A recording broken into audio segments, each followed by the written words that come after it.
गर्मी की एक शाम थी।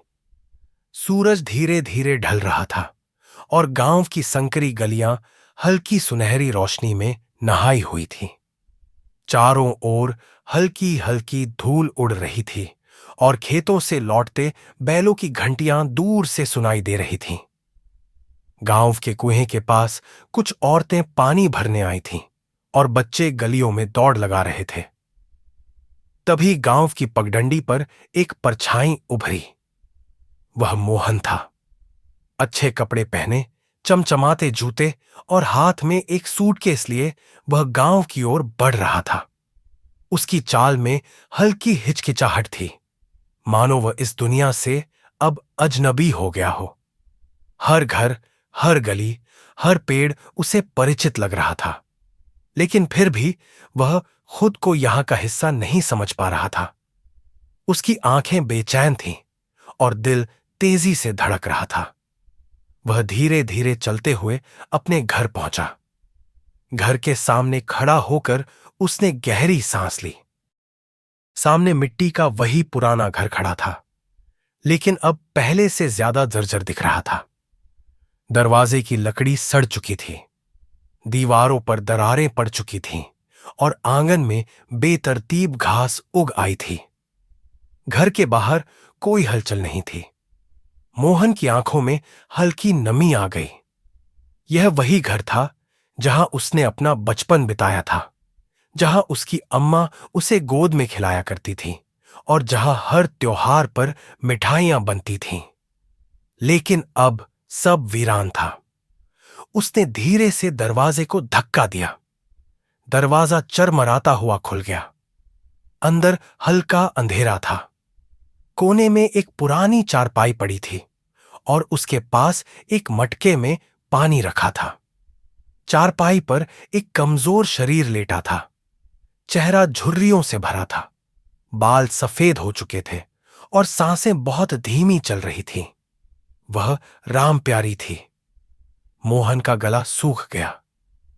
अम्मा! उसकी आवाज कांप रही थी। राम प्यारी की आंखों ने धीरे धीरे खुलने की कोशिश की। वह कुछ पल के लिए कुछ समझ नहीं पाई। फिर उसकी आंखें मोहन पर टिक गईं। उसके चेहरे पर एक चमक आई, लेकिन यह चमक कमजोरी के कारण फीकी थी।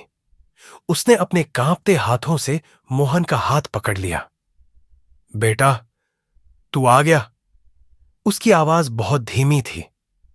मोहन ने खुद को रोकने की बहुत कोशिश की, लेकिन उसकी आंखों से आंसू गिरने लगे। उसने रामप्यारी के पैरों को छुआ और रो पड़ा। अम्मा, मैं बहुत देर से आया, मुझे माफ कर दो। रामप्यारी की आंखों में आंसू आ गए, लेकिन उनमें शिकायत नहीं थी, सिर्फ ममता थी। तू आ गया, बस अब और कुछ नहीं चाहिए। मोहन ने चारों ओर देखा। घर की हालत बहुत बुरी थी। अम्मा बहुत कमजोर हो चुकी थी। उनके कपड़े फटे हुए थे, चूल्हा ठंडा पड़ा था और कमरे में हर तरफ धूल जमी थी। उसका दिल दर्द से भर गया। उसे याद आया कि कैसे उसने विदेश जाकर बड़े बड़े सपने देखे थे। उसने अम्मा से वादा किया था कि वह पैसे भेजेगा, घर बनवाएगा, उन्हें सुखी रखेगा। लेकिन सालों की भागदौड़ में वह धीरे धीरे उन वादों को भूलता चला गया। अम्मा ने कभी शिकायत नहीं की। वह बस हर दिन चौखट पर बैठकर उसका इंतजार करती रही। मोहन की आत्मा रोने लगी। उसने खुद को कोसा।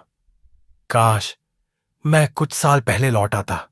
काश मैंने पैसे भेजने के बजाय यहां आकर अम्मा के साथ समय बिताया होता। वह उस दिन को याद करने लगा जब उसने अम्मा को आखिरी बार गले लगाया था। अम्मा, बस कुछ सालों की बात है, फिर मैं लौट कर आऊंगा। लेकिन वह यह नहीं समझ पाया था कि कुछ सालों का मतलब अम्मा के लिए पूरी जिंदगी का इंतजार बन जाएगा। अगले कुछ दिनों में मोहन ने पूरा घर बदलने की ठान ली। उसने गांव के मजदूरों को बुलवाया, घर की दीवारें पुतवाईं, दरवाजे ठीक करवाए और आंगन की घास साफ करवाई।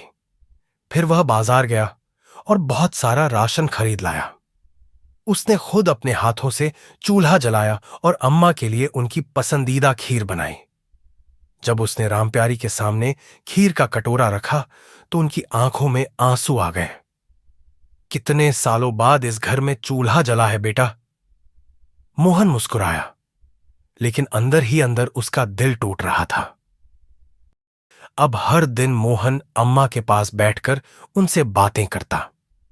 वह उनके साथ बैठकर पुराने किस्से सुनता, उनकी गोद में सिर रखकर वही प्यार पाना चाहता जो उसने सालों पहले छोड़ दिया था। लेकिन वक्त किसी का इंतजार नहीं करता। एक रात अम्मा ने उसका हाथ पकड़ा। उनकी आंखें बहुत कोमल थीं। बेटा, अब मैं चैन से जा सकती हूं। तू आ गया है, अब मुझे कोई चिंता नहीं। मोहन का दिल कांप गया। उसने उनका हाथ कसकर पकड़ लिया। अम्मा, ऐसा मत कहो। मैं तुम्हें कभी छोड़कर नहीं जाऊंगा। रामप्यारी हल्का सा मुस्कुराई। उनकी सांसें धीमी हो रही थीं। उन्होंने धीरे से आंखें बंद कर लीं। मोहन ने उनकी सांसें गिननी शुरू कर दी, जैसे उन्हें रोकने की कोशिश कर रहा हो। लेकिन कुछ ही पलों बाद सब कुछ शांत हो गया। मोहन का पूरा शरीर सुन्न पड़ गया। उसने धीरे से उनकी आंखें बंद की और पहली बार महसूस किया कि उसने क्या खो दिया था। पूरे गांव ने रामप्यारी की अंतिम विदाई में हिस्सा लिया। मोहन पूरी तरह टूट चुका था। वह जानता था कि अब वह कितनी भी कोशिश कर ले, अब कुछ भी वापस नहीं आ सकता। उसने फैसला किया कि अब वह गांव में ही रहेगा। उसने खेतों की देखभाल शुरू कर दी, गांव के बच्चों को पढ़ाना शुरू किया और गरीबों की मदद करने लगा। अब उस घर की चौखट पर कोई इंतजार नहीं करता था, लेकिन हर शाम वहां एक दिया जलता था, रामप्यारी की ममता का, जो कभी बुझ नहीं सकती थी। दोस्तों, आपको नहीं पता कि एक वीडियो बनाने के पीछे हमें कितनी मेहनत करनी पड़ती है। अगर हमारी मेहनत आपको अच्छी लगे और हमारी कहानियां आपके दिल को छू जाएं, तो कृपया हमारे चैनल को सब्सक्राइब जरूर करें। आपका सपोर्ट ही हमें और बेहतरीन कंटेंट बनाने की प्रेरणा देता है। धन्यवाद।